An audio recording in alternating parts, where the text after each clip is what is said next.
வெகுஜி மாயாவதியின் வெற்றியை வேறு உரிக்க வருகிறது பகுஜன் சமாஜ் கட்சியின்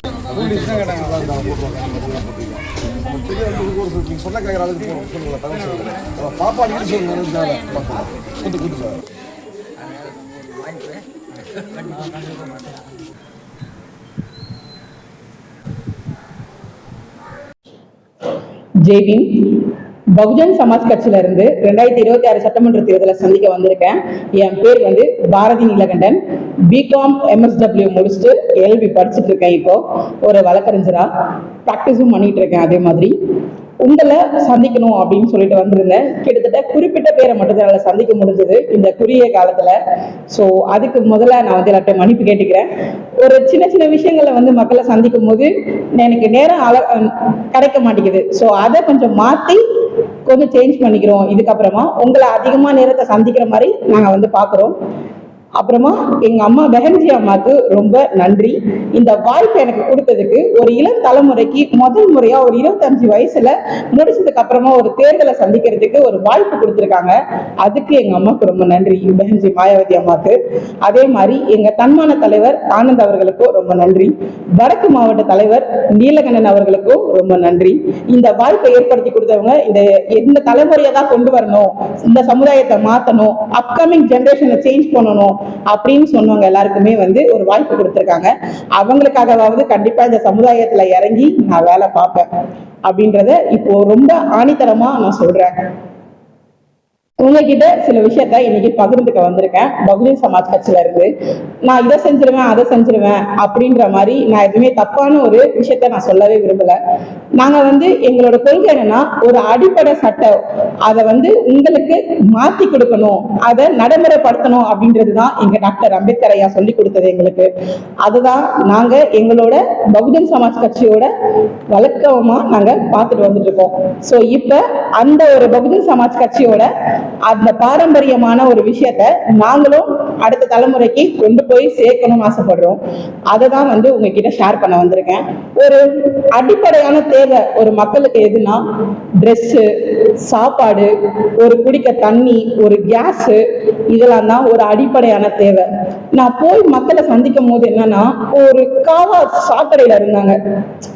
நம்மளால அப்படி இருந்தா இருந்திருக்கவே முடியாது. அதை நான் பார்த்தேன். இப்படிலாம் மக்கள் வாழ்றாங்களா அப்படின்றத நான் அன்னைக்குதான் பார்த்தேன். ஒரு சின்ன சந்து, அந்த சந்துல ஒரு 100 குடும்பம் இருக்காங்க. அந்த 100 குடும்பத்தை பார்க்கும்போது அவங்க என்ன சொன்னாங்கன்னா, இது வரைக்கும் எந்த எம்எல்ஏவும் என்னை சந்திக்க வந்ததே இல்லாமா அப்படின்னு சொன்னாங்க. அந்த 100 குடும்பத்தை இது வரைக்கும் எந்த எம்எல்ஏவும் சந்திச்சதே கிடையாதான். அந்த அப்படி ஒரு இடம் இருக்குன்னு கூட எங்கேயுமே அவங்க போய் பார்த்தது கூட கிடையாதான். அப்ப அவங்க கிட்ட நான் ஒரு வார்த்தை சொல்லியிருந்தேன், நான் முதல் முறையா அந்த சமுதாயத்துல ஒரு சட்டமன்ற தேர்தலில் நிக்கிறேன். நான் முதல் முறையா வாக்கு போடும்போது ஒரு வாக்காளரா இருந்தேன். இப்ப 2வது முறை நான் நானும் ஓட் போட போறேன். அப்ப ஒரு வேட்பாளரா நிக்கிறேன். இதுதான் என்னோட மாற்றம் அப்படின்னு நான் நினைக்கிறேன். அப்ப நீங்களும் மாறணும் அப்படின்னா எங்களோட இந்த சேவையை நீங்க தொடரணும், என் கூட வாங்க, சேர்ந்து வேலை செய்வோம், இது எல்லாத்தையுமே மாத்துவோம் அப்படின்னு சொன்னேன். அவங்க என்ன சொன்னாங்கன்னா, இதுக்கப்புறம் யாரும் வரமாட்டாங்கம்மா இங்க அப்படின்னாங்க. ஆனா நாங்க அவங்க கிட்ட சொன்னோம், யாரும் வரமாட்டாங்க, ஆனா கண்டிப்பா நாங்க உங்களை சந்திப்போம் அப்படின்னு சொல்லி நான் அவங்களுக்கு வாக்கு கொடுத்திருந்தேன். ஏன் அப்படின்னு பாத்தீங்கன்னா, ஒரு சின்ன சின்ன இடங்கள்ல தான் ஒரு மக்கள் எந்த அளவுக்கு இருக்காங்கன்றது நமக்கு தெரிய வரும். அந்த மக்கள் தான் அதிகமா ஓட் பண்ணுவாங்க. அவங்களுக்கு தான் அந்த ஓட்டுரிமையோட வேல்யூ என்னன்னு தெரியும். அதுவே அந்த மக்களுக்கு அவங்களை யாரும் சந்திக்க வரமாட்டாங்கன்றது எவ்வளவு பெரிய ஒரு ஏக்கமா இருக்கும். நம்ம குறை யாரும் கேட்கவே மாட்டாங்களே, நம்ம பிரச்சனை யாரும் கேட்கவே மாட்டாங்களே அப்படின்னு இருக்கும்ல. அது எல்லாமே மாத்தணும் அப்படின்றதுதான் இந்த தலைமுறையோட நான் கொண்டு வர விஷயமே. யாரு எந்த பிரச்சனை நடக்குதோ, எம்எல்ஏ எங்க வரமாட்டாங்க, ஒரு கவுன்சிலர் எங்க வரமாட்டாங்களோ அந்த இடங்கள்ல நாங்க போய் பார்க்கணும், நாங்க அந்த மக்களை சந்திக்கணும். அதுதான் எங்களோட முதல் கான்செப்டே. எந்த எம்எல்ஏவாவது இங்க பல்லவரது தொகுதியில நிக்கிறவங்க யாருமே இங்க லோக்கல்ல இல்லவே இல்லை. நான் மட்டும்தான் இங்க இந்த இடத்துல இருந்து பிறந்து வளர்ந்து எல்லாமே என் ஊர்ல நான் நிக்கணும் சுயேட்சையா அப்படின்ட்டு இங்க ஒரு தேசிய கட்சியில நிக்கிறேன். சோ அந்த வாய்ப்பை எனக்கு கொடுத்தது யாருன்னு பாத்தீங்கன்னா, எங்க பகுஜன் சமாஜ் கட்சி தான். சோ அப்படிப்பட்ட ஒரு இளம் வேட்பாளர் இங்க கொடுத்து ஒவ்வொரு மக்களையும் சந்திக்கும் போது எங்க கிட்ட ஒரு சில பேர் ரொம்ப கோபமா வந்து கேட்டாங்க. என்னன்னா, இப்ப வருவீங்க, ஓட் கேட்பீங்க, அப்புறம் இதோட 6 வருஷம் கழிச்சு தான் வருவீங்க அப்படின்னு சொன்னாங்க. ஆனா அவங்க எல்லாருக்குமே நாங்க ரொம்ப சவுண்டா சொன்னோம். என்னன்னா, முதல் முறையா ஒரு அடி எடுத்து வைக்கிற, இதுக்கப்புறமா கண்டிப்பா உங்களை வந்து சந்திப்போம். ஏன்னா 5 வருஷத்துக்கு முன்னாடியே ஒரு சமூக சேவையில செஞ்சிட்டு இருக்கேன். ரோட்ரா கிளப், இன்ட்ரா கிளப், அதே மாதிரி வந்து லைன்ஸ் கிளப், இது போன்ற கிளப்புங்கெல்லாம் பிரசிடென்டா இருந்திருக்கேன், வைஸ் பிரசிடென்டா இருந்திருக்கேன், ஒரு ஜாயிண்ட் செக்ரட்டரியா இருந்திருக்கேன். இந்த மாதிரி ஸ்லம்ல இருக்க மக்கள் எல்லாருமே சந்திச்சிருக்கேன். கல்லூரிகளுக்கு ஒரு பேச்சாளரா போயிருக்கேன். அப்ப இவ்வளவு மக்களை சந்திக்கும் போது இவ்வளவு பேரை நான் மாத்திருக்கேன், இவ்வளவு பேருக்கு நான் போயிட்டு அறிவுரை சொல்லியிருக்கேன், ஒரு பப்ளிக் ஸ்பீக்கரா போயிருக்கேன், ஒரு கிரிமினாலஜி ஸ்டூடெண்ட்ஸ் டிபார்ட்மெண்ட்டுக்கு நான் போய் கெஸ்ட் லெக்சர் எடுப்பேன் 6 மந்த்துக்கு 1 டைம். இவ்வளவு பண்ணும்போது ஏன் நம்ம பல்லாவர தொகுதியை கொஞ்சம் மாத்தக்கூடாது அப்படின்ற ஒரே ஒரு கான்செப்ட்னால மட்டும்தான் இங்க உள்ள வந்தது. அதே மாதிரி இன்னும் சில விஷயங்கள் வந்து என்னன்னா, அவங்க சொல்லியிருந்தாங்க கேஸ் வந்து நாங்க 3 கேஸ் வந்து ஒரு மாசத்துக்கு ஃப்ரீயா தருவோம் அப்படின்ட்டு. ஒரு கேஸ் காசு கொடுத்து வாங்குறதையே ஒழுங்கா தர மாட்டாங்க. இவங்க எப்படி 3 கேஸ் தருவாங்க? ஒரு அடிப்படை தேவையே அந்த கேஸ் தான். ஒரு தண்ணி வசதி சுத்தமா கிடையாது. எல்லாருமே கேன் வாட்டர் வாங்குறாங்க. மாசத்துக்கு ஒரு 8000 ரூபாயில இருந்து 7000 ரூபாய் வரைக்கும் கேன் தண்ணிக்கு மட்டுமே செலவு பண்றாங்க. ஒரு தூய்மையான தண்ணி இல்ல, ஒரு சுத்தமான ஒரு குடிநீர் இல்லாம எவ்வளவு கஷ்டப்படுறாங்க இங்க இந்த ஏரியால. அவங்க எல்லாருக்கும் ஒரு நல்ல ஆர்ஓ வாட்டர் வசதி கண்டிப்பா வந்து ஏற்படுத்தி கொடுப்போம். இதுக்கப்புறமா இந்த ஏரியா மக்களுக்கு கவர்மெண்ட் ஸ்கூலுக்கு எல்லாருக்குமே வந்து இம்பார்ட்டன்ஸ் இப்ப வந்து ஒரு 50% இம்பார்ட்டன்ஸ் கொடுக்குறாங்க. ஆனா அந்த 50%யும் நாங்க ஒரு 95 to 99% மாத்தி அவங்களுக்கு ஒரு ஸ்மார்ட் கிளாஸா நாங்க கண்டிப்பா மாத்தி தருவோம். ஏன்னா எங்களோட கான்செப்ட் என்னன்னா எஜுகேஷன் மட்டும்தான். அந்த எஜுகேஷனை கொடுத்துட்டா நீங்க எதுவுமே எங்களுக்கு ஃப்ரீயா தரவே தேவையில்ல. இது தரேன், அது தரேன், ஒரே ஒரு எஜுகேஷன் அது நீங்க கொடுத்துட்டீங்க அப்படின்னா எல்லாமே அவங்க பண்ணிப்பாங்க. அந்த ஒரு எஜுகேஷனை எப்படி கொடுக்கணும்ன்றத மட்டும்தான் நம்ம யோசிக்க வேண்டியது. அதே மாதிரி ஒரு காலேஜ்ல படிக்கிற ஸ்டூடெண்ட்ஸை அடுத்த தலைமுறைக்கு முடிச்சதுக்கு அப்புறமா அவங்களுக்கு ஒரு வேலை வாய்ப்பு, அந்த வேலை வாய்ப்புன்றது அவங்களுக்கு இருக்கவே மாட்டேங்குது. ஏன் அப்படின்னு பாத்தீங்கன்னா, அவங்களுக்கான ஒரு ட்ரைனிங், அவங்களுக்கான என்ன தேவைகளோ அந்த தேவைகள் அவங்க கொஞ்சம் கம்மியா இருக்கு அந்த கல்லூரிகள்ல. அந்த கல்லூரிகள்ல இருந்து அவங்கள வேலைக்கு போகிறதுக்காக எப்படி எல்லாம் தயார்படுத்தணும்ன்றத நாங்க கண்டிப்பா சொல்லி தருவோம். அதை சொல்லி கொடுத்து அவங்களை நாங்க தயார்படுத்தி ஒரு கவர்மெண்ட் வேலை, கண்டிப்பா வீட்டுக்கு ஒருத்தருக்காக ஒரு கவர்மெண்ட் வேலை அதை கொண்டு வந்தே தீருவோம். ஏன்னா பசங்க நல்லா படிக்கிறாங்க, 99% இருக்கிறாங்க, 98% இருக்கிறாங்க, ஃபர்ஸ்ட் கிளாஸ் கோல்டு மெடலிஸ்ட். ஆனா அவங்க என்ன பண்றாங்க தெரியுமா? ஸ்விக்கி ராபிடோ ஓடிட்டு இருக்காங்க. நான் பார்த்து என் லைஃப்லயே நான் வியந்து போனேன். 95% முடிச்ச ஒரு பர்சன், அவரு டபுள் டிகிரி பிகாம் எம்காம். ஆனா அவர் என்ன பண்ணிட்டு இருக்காருன்னா ராபிடோ ஓடிட்டு இருக்காரு. என்னன்னு கேட்டா எங்க போனாலும் வேலை தர மாட்டாங்க, எஜுகேஷன் குவாலிஃபிகேஷன் அது இதுன்னு என்னென்னமோ இஷ்டத்துக்கு பேசுறாங்க அப்படின்ட்டு. அந்த ஒரு விஷயத்த நாங்க மாத்தி முறியடிக்கணும்னு ஆசைப்படுறோம். அப்படி ஒரு முறியடிக்கும் போது மட்டும்தான் இங்க கவர்மெண்ட் வேலை அப்படின்றத நாங்க நிரந்தரமா அவங்களுக்கு கொடுப்போம் அப்படின்றத இன்னும் ஆணித்தனமா சொல்லுவேன். ஒரு சில பேருக்கு இந்த காலேஜ் படிச்சு முடிச்சதுக்கு அப்புறம் என்ன தோணும்னா பிசினஸ் வந்து சுய தொழில வந்து ரொம்ப எல்லாருமே வந்துட மாட்டாங்க. ஒரு குறிப்பிட்ட ஒரு 4-5 பேர் மட்டும் தான் வருவாங்க.